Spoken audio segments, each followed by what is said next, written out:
everyone to another very special Exploring Tour with Celebration Magazine. My name is Dan and I am the man with the Zoom plan, so thanks so much for being with us. Today we are exploring the Ronald Reagan Presidential Library located in sunny California. We have 266 people registered for today's event. If you have any questions during the presentation, please type them in the chat. Joining us today is Melissa Giller. Melissa is the Chief Marketing Officer for the Ronald Reagan Presidential Foundation and Institute. In this role, she oversees the marketing, public relations, and Center for Public Affairs programming. Melissa serves on the board of Patriotic Productions and is a member of the NTA National Tour Association Solutions Advisory Group. She holds a Master's of Business Administration from Pepperdine University, as well as a Bachelor of Arts in Communication from UC Santa Barbara. Melissa, we're so excited to have you here with us today. The floor is yours. Well, thank you so much for having me. I enjoyed getting to see all your bright and shiny faces in the past 10 minutes. I enjoyed that, and getting dinner ideas. I'm using my air fryer, but don't quite know what's going in it, so I might use some of your ideas. Air fryers are fantastic. We can talk about that later for sure. Right? The best Christmas gift I got, or best Christmas present I bought myself. Let's be honest, right? Okay. Yeah, they're amazing. I'm gonna turn myself off. Melissa, thank you so much again for being here. Absolutely. I'm just gonna share my screen really quickly, as long as my mouse decides to play. There we go. So again, thanks for having me. As it was introduced, I'm from the Ronald Reagan Presidential Library and Museum out in Simi Valley, California. I know there's one of you from Los Angeles, but if anyone is familiar with California. Oh, Melissa, please unmute. Thank you. Go. That was weird. If you're familiar at all with California, we're sort of in between Los Angeles and Santa Barbara. A really beautiful location. We'll show you some pictures in just a little bit. The Reagan Library opened in November of 1991. So we've been around for quite some time. And then we completely renovated in February of 2011. So we're about 10 years old from our last remodel. I just want to start by saying, obviously, yesterday was very historic. Joe Biden was elected as our country's 46th president, and of course, Kamala Harris as our first female vice president, which is super exciting. But yesterday was also historic for another reason, and that's because yesterday marked the 40th anniversary of Ronald Reagan becoming the 40th president of the United States. So we're going to be celebrating all year long, different events and programming and a whole bunch of different things that is going to kick off in the next week or two. We're actually going to kick it off on February 6th, which would have been President Reagan's 110th birthday. But today we're going to share the library with you. See if the screen will change here for me. Come on, little screen.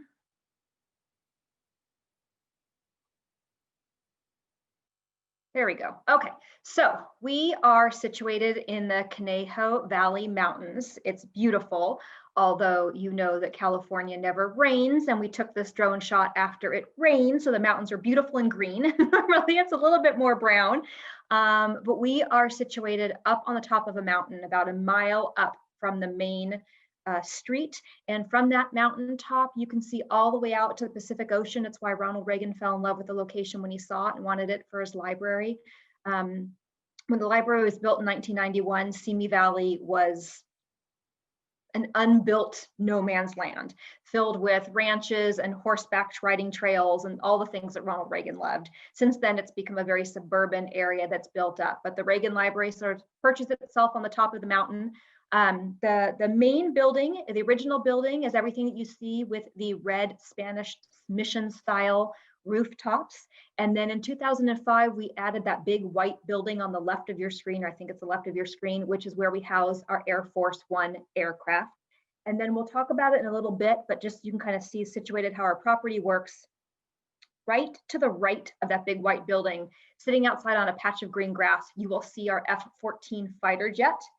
And then if you follow it more to the right, although it's very hard to see because it blends in, our brand new F-117 stealth fighter jet is sort of sitting in front of that building with the more red rooftop. And then just a week ago, we added an M1 Abrams Army tank.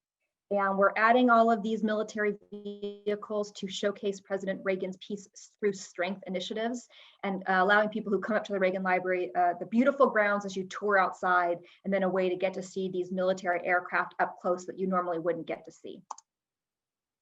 So when you do come to the Reagan Library, you enter through our main courtyard, which is this right here, and then go into our first main entrance area, where you're greeted by a presidential seal on the ground and one of Ronald Reagan's official White House portraits on the wall. And then as you walk down that colonnade into the main museum, you are welcomed by statues of President and Mrs. Reagan that people love to sort of get on either side and take their photo with.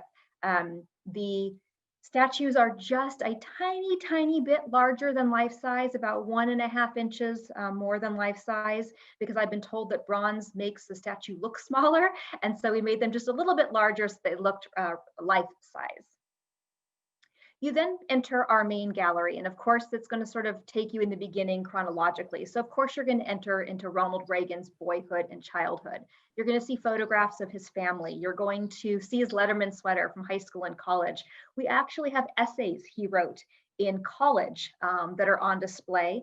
And what's interesting about it is that after President Reagan became president, there were a lot of critics who used to say that he was just a puppet and he was using other people's speeches and he was saying what people told him to say. But the speeches that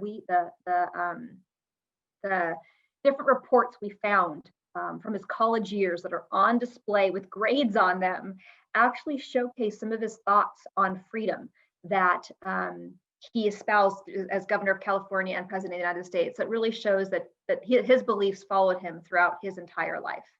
The other sort of the fun thing in here, and I was about to point to my screen and then realized you wouldn't see where I was pointing, but if you look sort of far back in the right-hand corner, you'll see his maroon Letterman sweater with the E for Eureka College, where he went to college. And just to the right of that, which is hard to see, but it's a photograph of Ronald Reagan, a very young Ronald Reagan, as a lifeguard at Lowell Park in Illinois. And from the age of, I guess, around 15, 16, a sophomore in high school, all the way through college graduation, he worked there 7 days a week from Memorial Day to Labor Day as a lifeguard.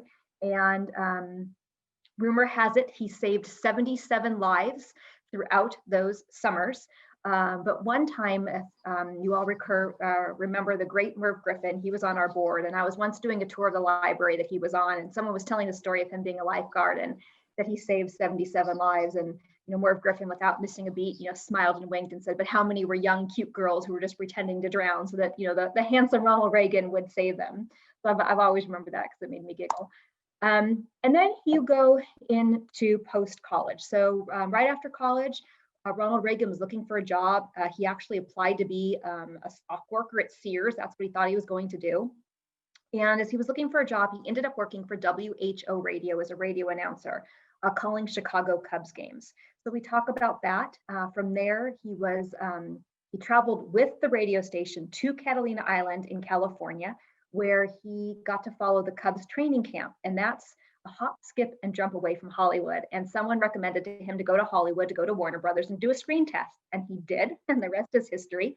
So in this section, we have movie scripts, we have movie costumes, and then he became a Goodwill ambassador for GE Electric Theater. So we talk about that as well. And those are the top pictures. And then on the bottom pictures, we have a whole green screen interactive area where you get the choice of either calling a Chicago Cubs game as a Ronald Reagan WHO announcer, acting in Newt Rockne All-American with Ronald Reagan, or announcing a GE theater. So the first picture on the left on the bottom and the one in the middle is this gentleman preparing to act in a movie with Ronald Reagan. And the bottom far right, he's actually watching the playback of himself embedded within the movie Newt Rockne. Following that, he becomes the governor of California. So in this section, we talk about those 8 years as California governor, what he did, what his policies were, what was important to him during those years. Two of the things that I like the most in this gallery, the first is you'll see the California flag sort of right back, you see the bear. In that case, one of the things that was really important to Governor and Mrs. Reagan during those 8 years was welcoming back POW, prisoner of war, members of the military, as well as keeping memories alive of missing in action soldiers. And they held many events at the governor's mansion welcoming back POWs. And many of those soldiers then gifted their POW bracelets to Governor Reagan. And we have all of those on display in that case, one of which is Senator John McCain's. And I think that's pretty neat. The other thing in this gallery that I love, which is kind of embarrassing to talk about because it's actually not in this photo for some reason. Now in this gallery, right in the center, when we were remodeling the museum, they were going through old boxes that hadn't been opened since the library opened in 1990, 1991. And while they were going through boxes, they actually found a box that sounds beyond made up, and it's not. They found a box that literally was marked with a black Sharpie, RR's desk. And when they opened it up, they found all of these items that had been in the president's desk. How they ended up in that box, I'm not sure, but they found every single note card he kept from the 1950s until the 1990s. Every time he came across a quote, a one-liner, a quip, from whether it be a joke, whether it be a famous saying from Martin Luther King or from George Washington or Abraham Lincoln, or something from Stalin, or any side of the aisle, good, bad, indifferent. And he really liked it. He marked them down on those note cards. They were basically 3x5 index cards, and he kept them with him at all times. And if he was writing a speech or if he was editing a speech, he would pull out the note cards and use those lines and paragraphs and one-liners to help enhance the speech he was working on. And so we have those note cards on display in this gallery as well. After leaving California as a governor, he then, of course, runs and wins the second time around as president of the United States. And I heard one of you mentioning earlier that you've taken a photo in 3 different presidential libraries behind the Resolute desk. Well, what we offer at the Reagan Library is, and it's the top center photo, we have a replica of the Blue Goose podium. The Blue Goose podium is the podium that the president speaks from when he or she, but in this case, he gives a speech. And so what we've done is that picture straight on the top middle is the actual photograph of Ronald Reagan giving his 1981 inaugural address on the steps of the US Capitol. And what we've done is we've photoshopped him out of the photo, so that when you then stand behind the podium, as you'll see in the bottom 2 pictures, you become President Reagan with Mrs. Reagan and Vice President Bush and President Jimmy Carter, cheering you on. And then what we've done is we've actually taken his inaugural address, and it's scrolling on teleprompters, which you can sort of see in the bottom right-hand picture. To actually give his inaugural address through the use of teleprompters, which is something people don't normally get to try. And so it gives you a really fun way to kind of learn what it might be like to give a speech as the president. The top left corner, you see what President and Mrs. Reagan wore on January 20th, 1981 for his inauguration. But there's also artifacts in this gallery. But what I like to point out is that most presidents are judged on their first 100 days in office. So if you go back in history and look, every president, they're going to tell you what he or she did, or I guess in all cases it's been he, what he has done the first 100 days, and if they've been successful or not. In this gallery, we look at President Reagan's first 70 days.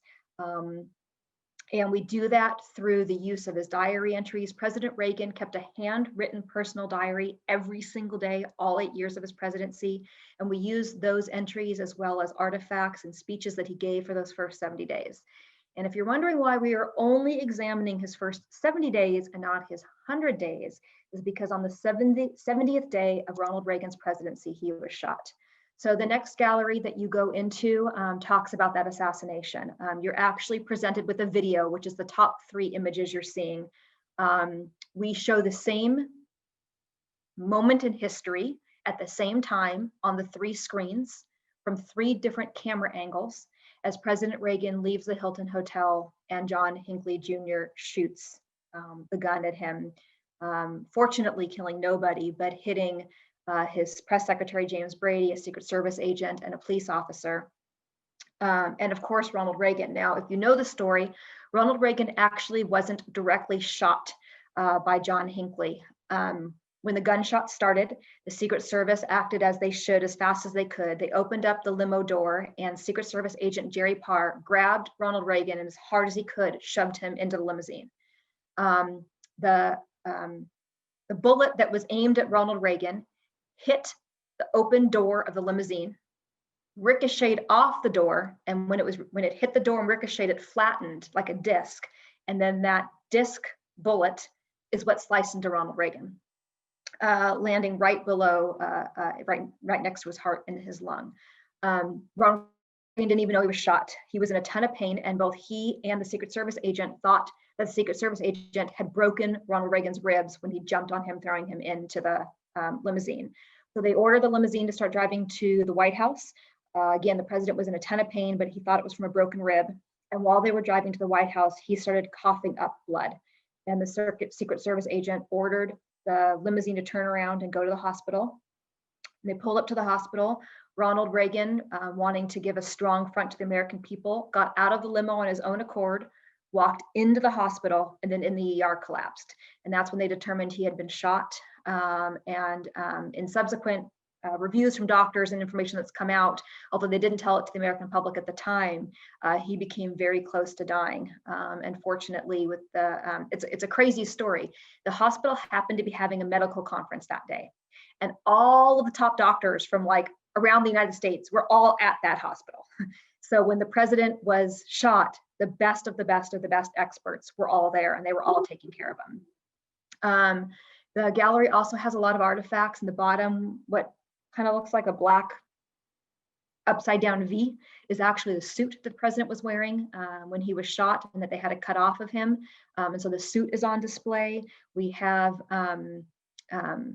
the X-ray of the lungs with the bullet right next to it on display. And then in the back, that red sweater is what he wore home from the hospital upon recovery. And also in that little case, which is actually my favorite of all the items in this room, are all the notes, handwritten notes he wrote the nurses in the beginning. There were tubes down his throat, so he couldn't actually speak. So all of his communications with the nurses were in notes, and some are very serious. You know, what time of day it is, no, I'm not hungry, you know, that kind of thing. And, you know, Ronald Reagan sort of, you know, wit. He joked, if I had this much attention in Hollywood, I would have stayed there, which I love. He believed fully that his life was spared by God, so that he could carry out his mission to help bring peace and democracy around the world. So as soon as he got back, he started writing to Brezhnev, who then was the leader of the Soviet Union, trying to figure out a way they could talk about arms reduction. Of course, he really got nowhere until Gorbachev took over, but he goes right back to the work, and he goes back to the Oval Office. So we have a full-scale replica of the White House Oval Office, decorated as it was during President Reagan's administration. It's completely to scale. There's the Resolute desk that someone was talking about earlier. You can't tell in this picture, but behind the Resolute desk was his credenza, and every photo in the Oval Office were photos of his family, with exception of one photo. He had one framed photo from 1968 when he was Governor Reagan that he took with President Eisenhower. He loved that photo so much that was on the back credenza as well. You leave our Oval Office, which is on the west wing of the White House, and you enter our east wing of the White House, where we talk about entertaining at the White House. And so we have a whole interactive section on state dinners, White House state dinners, and you learn everything from, you know, who attended his state dinners, you know, who was invitations to, what did they serve at each of them, what's the etiquette. You get to design your own china, you get to design your own floral arrangement, and then that's all on the right side of this gallery, and on the left side is a bunch of beautiful and interesting and exotic gifts that were given to President Reagan from just whether it be the public or heads of state throughout his 8 years. As you go down the hall, you then enter our gallery on Mrs. Reagan. It talks about her causes, mainly Just Say No in the foster grandparent program. Although post-presidency, as President Reagan became stricken with Alzheimer's, she turned a lot of her attention to Alzheimer's research and stem cell research. And we talk about all of that in there. We have a lot of artifacts, her baby bonnet, her baby shoes. We even have her passport in there. And of course, everyone talks about Nancy Reagan. They talk about her fashion. So of course, we have a handful of her dresses on display, and they rotate out every couple of years. So this is actually a picture. These dresses actually are not on display anymore. We have a different set. But the portrait of Nancy Reagan you're seeing on the right of your screen is the official portrait of Nancy Reagan as First Lady of the United States. And the dress is actually hanging in that case. It's the middle red dress you see between the right and the yellow. The yellow is actually the dress she wore, dress and cape she wore for Governor Reagan's inauguration. And the white gown on the other side of the red dress is a gown she wore to Ronald Reagan's inauguration for the balls. You leave Mrs. Reagan's gallery and you enter our Air Force One pavilion. This is our edition as of 2005. We are beyond fortunate to have this. We are the largest presidential library. We're the only one, well, I don't know what Trump will do, but to this point, up until now, we are the largest presidential library. We were the only ones who actually had the grounds to create such a building. It houses Air Force One 27,000, which served 7 US presidents from Nixon through the second Bush. Although of the 7 presidents, Ronald Reagan flew on it the most, over 660,000 miles, traveling to 26 foreign countries.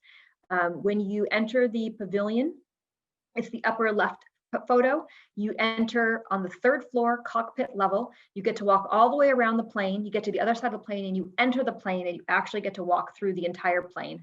You come off on the 2nd floor, which is the top right photo. We have a presidential motorcade, which includes one of President Reagan's limousines, one of his Secret Service Chase Suburbans, and then some 1985 era police vehicles. And then when you go onto the 1st floor, you see a Marine One, and you actually get to walk through that helicopter as well. What makes that helicopter so spectacular, so we'd always planned on putting one of President Reagan's helicopters on display in this building. President Reagan's helicopters are still in service, which is a little scary. They were supposed to be retired in 2010. Due to budget cuts, they remained with the Navy. And so this is actually one of President Johnson's Marine Ones. And what makes it so historic is this is the actual Marine One that President Johnson flew on as the first time of President of the United States after being sworn in on Air Force One, not this or not our Air Force One, but a different Air Force One. He was sworn in as president, got off the plane, got on this exact Marine One at Andrews Air Force Base, which took him to the White House as president of the United States. So we're really proud of this building. Presidential libraries are an interesting lot.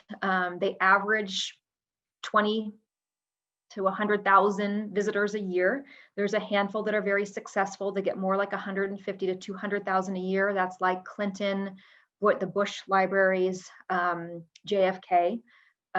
We're very fortunate. We average about 375,000 to 400,000 visitors a year. Of course, pre-COVID, we don't know how long it will take us to get back to those numbers, but one of the reasons is because we have this aircraft and we're really proud of it. You leave the Air Force One pavilion and you go back into the main building. And so the transition here is that you've just left traveling internationally and now you're coming back to the United States. And this is the gallery that really focuses on Ronald Reagan's domestic economic programs. There's an entire game board, which you kind of see in 3 of the pictures, where you play games that teach you about the different policies Ronald Reagan enacted during his 8 years to help those here that lived in the United States. And then, of course, we talk a lot about Ronald Reagan's military buildup and peace through strength. There's a whole section on the Berlin Wall, communism, the different dictators Ronald Reagan had to work with throughout the years, what the world looked like in the 1980s and even in the 1970s leading up to his presidency, and then why he felt it was so important to build up the military to show peace through strength and to help bring an end to the arms race. And so that's this gallery here. But you can't have that conversation without also talking about Mikhail Gorbachev. So we talk about the 4 summits that Ronald Reagan and Mikhail Gorbachev had together and what happened at each, resulting, of course, in the 1987 signing of the INF Treaty, which we have the original treaty on display, as well as the original pens they used to sign that treaty. And what you're seeing in the top center is the actual suit and the actual speech cards Ronald Reagan used for his Tear Down This Wall speech in June of 1987. An interesting story about this suit is that a handful of slides back, we talked about the day that Ronald Reagan, someone tried to assassinate him, and we talked about the suit being on display. When Ronald Reagan recovered and heard that his suit had been cut off of him and been destroyed, he was actually quite upset. That suit had been custom made for him by a tailor, and it was the first time he'd ever worn it. And when he heard it was destroyed, he asked if there was any way they could make him a second duplicate suit. So they did, and this is the suit. And he, again, wore it on the Tear Down This Wall speech, and we have it now on display. Following that, a little bit more lighthearted, we talk about Rancho Del Cielo, which is his ranch in the Santa Barbara Mountains, Santa Ynez Mountains, and Camp David, the presidential retreat in Maryland, which were the two places that Ronald Reagan felt he could get away from the White House, still do his day-to-day job, still get work done, but be more at home with himself. There's nothing that Ronald Reagan liked more than ride horses. He loved to go to Rancho Del Cielo and just work. He put on a pair of jeans, he put on his work boots, and he chopped down trees, and he cleared brush, and he remodeled his cabin, and just everything that helped get him back to nature. And so in these galleries, in addition to showcasing artifacts, saddles he received as gifts, he received over like 380 belt buckles as gifts from people around the world when he was president, jackets that he wore at Camp David and Rancho Del Cielo, riding boots. We have this horse we have named Stumpy because he has no legs, and you can climb on board Stumpy, which you see in the bottom left corner.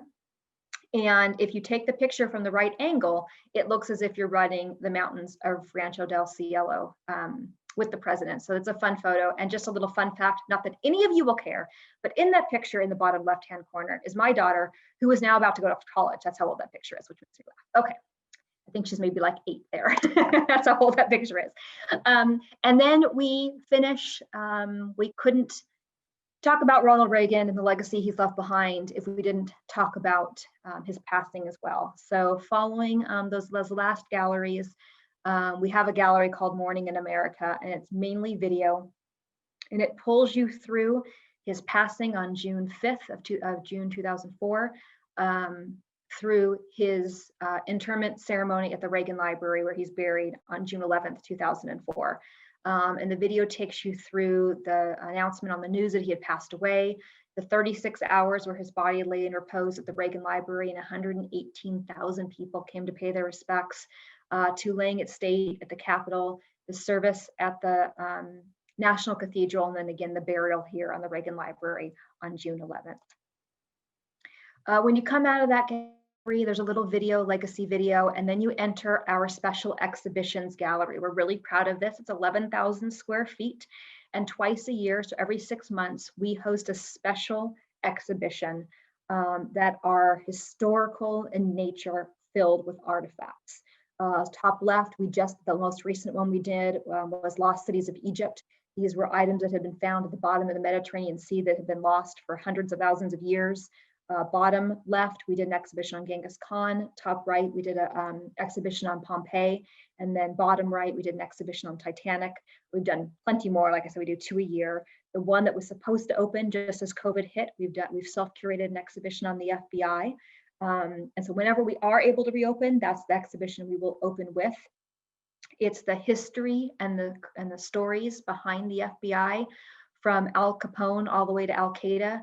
We have the actual large piece of plane engine recovered at the World Trade Center at 9/11.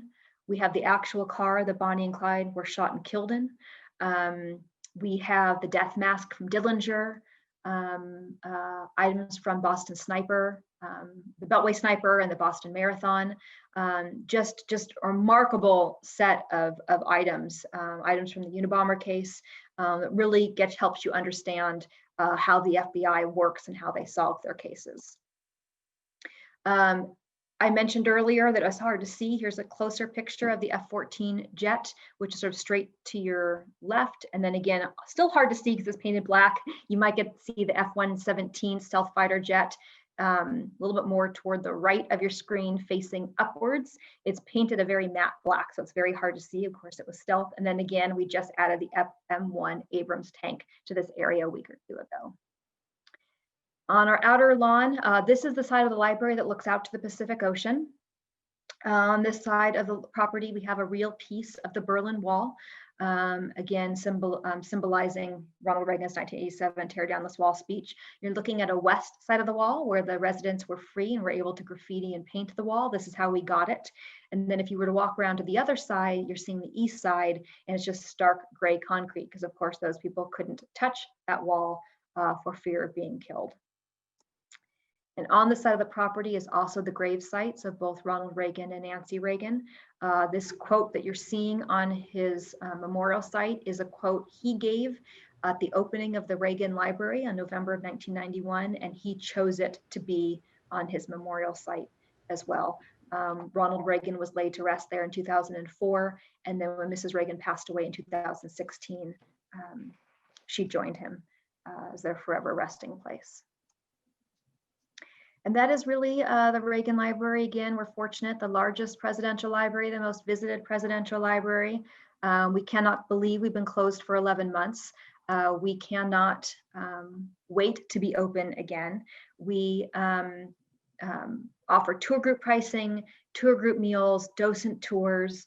We're open 362 days of the year, and look forward to opening again, and look forward to having you all come hopefully visit one day when it's safe to travel again.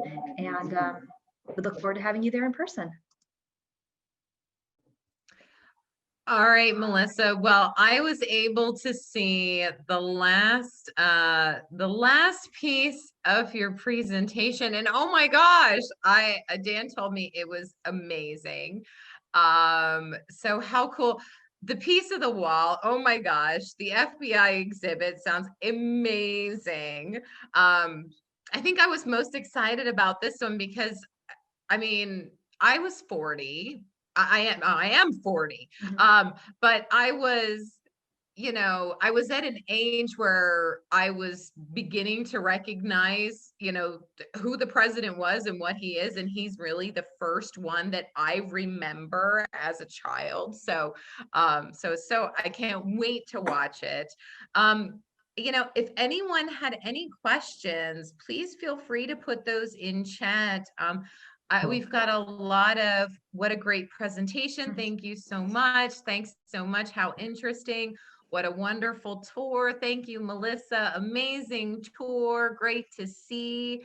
Thanks. Would be cool to see in person in the FBI exhibit. Nancy's on board with me on that one. What a great opportunity. And oh my gosh. Mary Jane says she's been there, but would love to go back. Okay, here's a question for you. So someone asked, if you were to go through the whole exhibit, approximately how long does it take to get through? We are a very, very big property. And if you see the main Reagan Museum and you see the special exhibition, we tell you to expect to be on property about 3 hours. Wow, we do okay. have 2 restaurants on site. One is a main cafe that you would find at any museum, fresh grilled to order, salads and hamburgers and pizzas and whatnot. The second one's a lot of fun. It's inside the Air Force One Pavilion. It's called the Ronald Reagan Pub. I should have shown a picture. In 1984, Ronald Reagan visited Ireland on a diplomatic mission, and his ancestral homeland is actually Ballypreen, Ireland. And so his advance team thought it would be fun to take him to Ballypreen.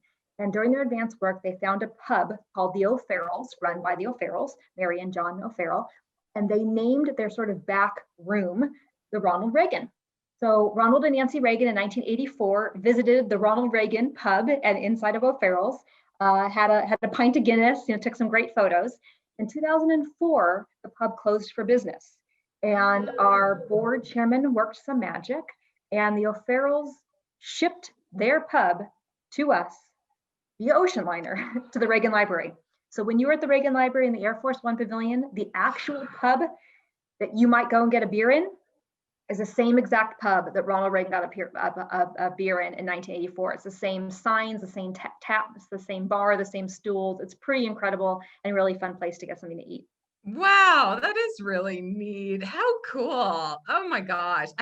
Man, I'm telling you, I'm sad. I'm sad I wasn't here the whole time. Janet Hiram Rusby says she remembers waiting in line several hours to vote for him. We had someone ask if the FBI exhibit that was in DC is the same that you're talking about. So no, there's 2 FBI exhibits this person could be referring to. One is there is something called the FBI Experience that is somehow connected to the FBI headquarters, but you have to have an invitation to see it. Then there was the FBI exhibit inside the museum. That's what it says. I thought it was a typo. It does say Yes. museum. Yes. Okay. So the museum has closed for business. Right.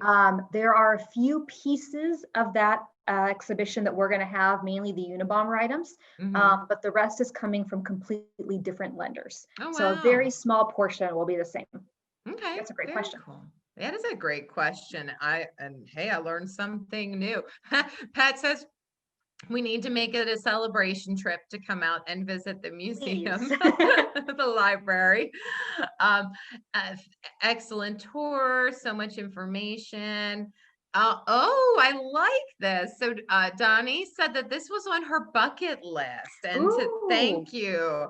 And she loved it. Oh, here we go. Do you have any speeches or videos of him in the library so people can hear his voice and see him on film? Yeah, great question. So yes, we do. As you go through the museum, there's various places where his speeches are, and you can push a button and hear him speak. In fact, in 1992, when he announced to the public that he had Alzheimer's disease, and he wrote the beautiful letter to the public, how it's now the time, for the sunset of his life. He, at some point, and no one knows when, he actually voiced the letter. So you can actually push a button and hear him read the letter, which is quite moving. Wow. But we have, we're very active on social media. Not that I expect anyone to write this down or remember it.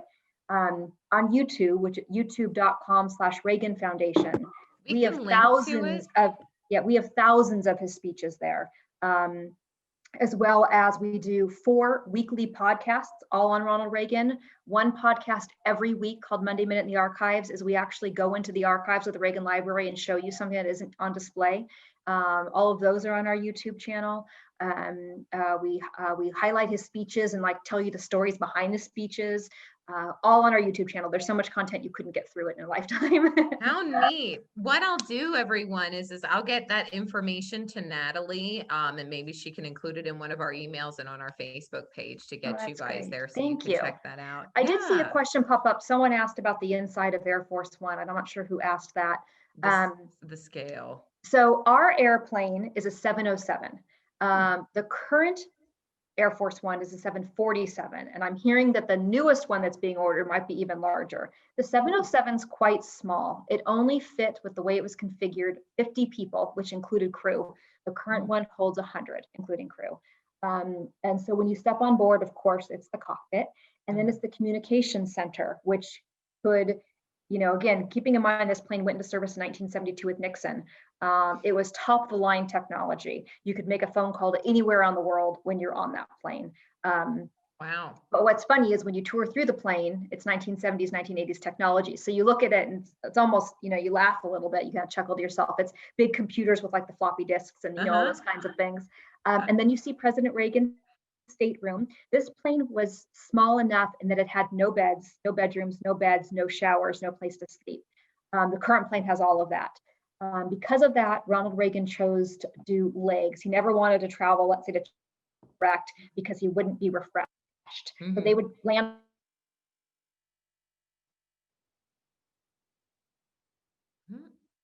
We froze up here, Melissa. Let's give it a second and see if she comes back. Got a lot of messages coming in. Very exciting. Ooh, this is a great comment from Judy. I'm going to read this while Melissa's frozen, because I'm sure a lot of you can relate to it, but they remember President Reagan is both an actor, a governor, and a president. I only ever knew him as a president. When I found out he was an actor, I was like, what? It blew my mind. Well, it looks like we might, we lost Melissa. I'm sure she'll try and get back in if she can. Man, I can't wait to watch this one. Kimberly, I got to ask that one if there are any of his love letters to Nancy at the library. That would be fantastic to see. His writing was something else. It really was. And we had Audubon Park Apartments, they're asking, they said that they missed the first part of the presentation. I missed the first part of the presentation too, but yes, you will be able to view this on our YouTube channel. We post all of our videos, we record them for you and post all of those online. Here she comes back. Let's get her back in. Do you have I'm the, back. I'm so sorry. Oh, no worries. I totally, Play Zoom. do you have the it, words that were on that last big white board we saw that he wrote? the quote, is that what you're asking? What was the quote? Yes, the first one was, all men are really good, and I didn't get to read the rest. It was a big white, Oh, on his gravesite? yes. Yeah, give me 2 seconds. Oh, it's gone. I can, hold on. I will tell you what that said word for word. I should know it by heart, but I want to make sure I give it right to you.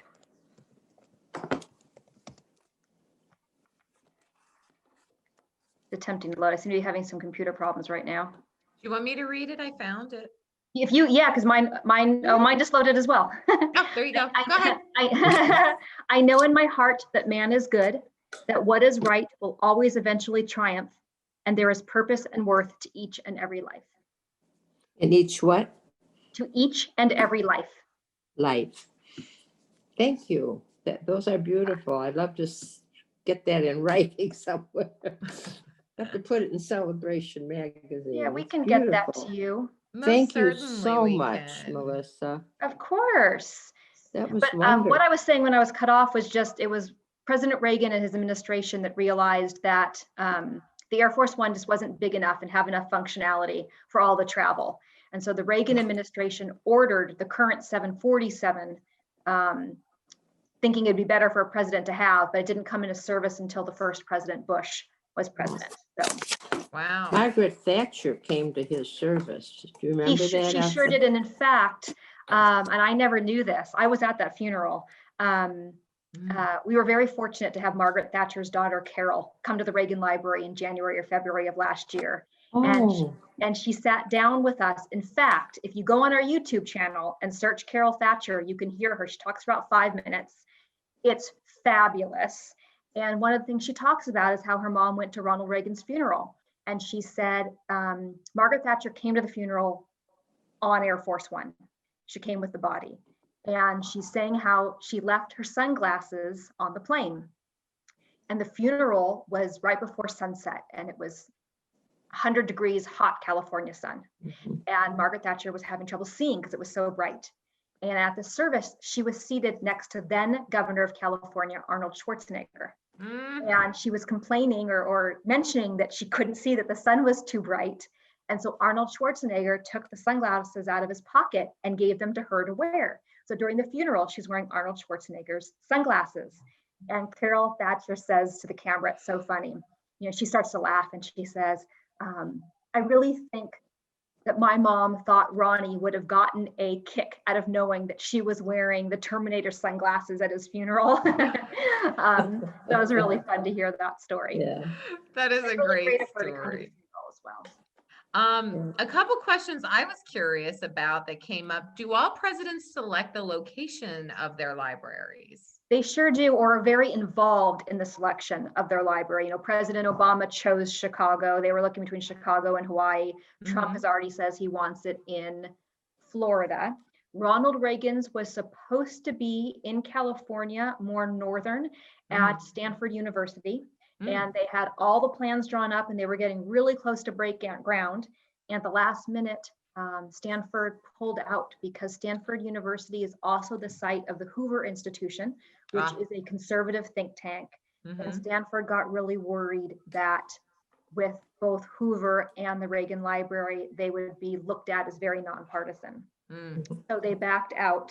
And then while the president and his team were looking for another location, a gentleman stepped forward who owned the land where the Reagan Library is. It was 100 acres and offered to donate the land to the president if he would build there. The president went and visited and just absolutely fell in love. As I said, you know, it was all, you know, mountains and horseback riding trails and, you know, just outdoors area, and he absolutely fell in Yeah. love with it. Now the foundation has since purchased an adjoining 200 acres. So we now owe 300 acres. And the reason Wow. for that is because when the Reagan Library was built, as I said, there was nothing around it. It was just sort of a library on a hill. Well, Simi Valley has been built up quite large. And so there's lots of areas on our property where you're standing, like where the Berlin Wall is, and you look out and now you just see houses and houses and houses. And when you're in our Air Force One pavilion, there's the beautiful glass wall. The plane looks out on this huge glass wall. It almost looks as if the plane is taking out over the mountain. And a lot of that land you could build on. So we purchased it so that no one could build on the land. Basically, we felt it was worth it to protect the view shed of the building. So we now own 300 acres. Wow, that's great. Wow. Okay, so someone else asked, are there any of his love letters to Nancy at the library? That's a great question. There sure are. There's a whole section dedicated to Mrs. Reagan. It's basically where the Hollywood section is, because that's where they met. They met in the 50s. They met because Ronald Reagan was president of the Screen Actors Guild, and Nancy Reagan at the time was Nancy Davis. And there were two actresses named Nancy Davis. And the other Nancy Davis got on the blacklist for potentially being a communist. And our Nancy Davis was trying to figure out how to get off that list. And so someone recommended that she reach out to SAG president, Ronald Reagan, and have a conversation to see if he could help her. And they met for dinner, and the rest is history. And he wrote her hundreds and hundreds of love letters throughout their entire life. And we have a handful on display in that area. Telegrams, little note cards, Valentine's Day messages. There's a telegram that he sent Nancy's mother, Edith Davis, thanking her. I think it was on Nancy Reagan's birthday. And he sent Edith Davis a telegram thanking her for giving birth to Nancy Davis, which I thought was really sweet. That area also has Mrs. Reagan's wedding ring, as well as their wedding invitation and cake topper. Oh, wow. Very neat. Wow, that's so cool. I love the history. Christine Taylor just made a comment. She was really glad the library was spared from the California fires and that it was exceptional firefighting efforts out there to make that happen. Thank you. It was. Yeah. Oh, that would have been such a tragedy. Oh my goodness. All right. Well, I think that's the last of my questions. Melissa, thank you so much for joining us today. Thank you for having me. It's been fun. Oh, of course. I know we're going to have a lot of people. Asking if we can take a trip out there soon. I hope so. We'd love to have you. So, well, thank you so much, everyone. Feel free to unmute yourselves and let's give Melissa a round of applause and a woo woo. Thank you. Great job. Yes, great job. Thank you. Thank you.